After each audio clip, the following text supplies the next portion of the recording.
podcast dans lequel je vais vous parler de la méditation et notamment comment cette dernière peut vous aider à y voir plus clair en période de burn-out et ainsi vous aider à trouver votre voie.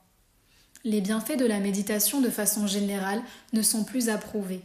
Elle permet de réduire l'angoisse, l'anxiété, le stress, de développer son attention, de développer sa neuroplasticité, de vivre l'instant présent, etc. En situation de burn-out, ce qu'on appelle plus communément la perte de sens professionnel ou personnel, voire existentiel, la méditation permet pour une fois de se connecter à soi, à son intérieur, à ses ressentis, à ses émotions, dans un monde qui nous conditionne à sans cesse se connecter à l'extérieur et aux autres. Cette fois, c'est un moyen de faire le vide pour s'écouter soi.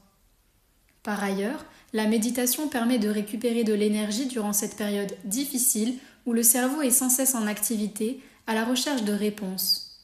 La méditation permet ainsi de se connecter à l'univers, à la vie, au vide, au silence, au bruit de la nature qui nous entoure pour se ressourcer en profondeur, pour reprendre de l'énergie.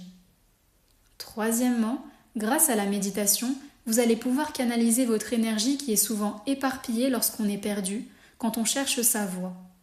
C'est donc un moyen de se recentrer, de recentrer son énergie dans une seule direction, dans la nouvelle direction, dans la bonne direction. Enfin, la méditation, de par le fait qu'elle nous amène à faire le vide, est un moyen de faire émerger les idées et les messages qui nous viennent de l'inconscient, de l'intuition, qu'on peut ensuite écrire dans un carnet juste après la séance et qui nous permettront dans le temps de tracer notre itinéraire, notre nouvelle voie professionnelle et personnelle. Voilà, c'est la fin de ce podcast. J'espère qu'il vous a plu. Si c'est le cas, je vous invite à le liker, à le noter, à le commenter et à vous abonner pour plus de contenu. À bientôt!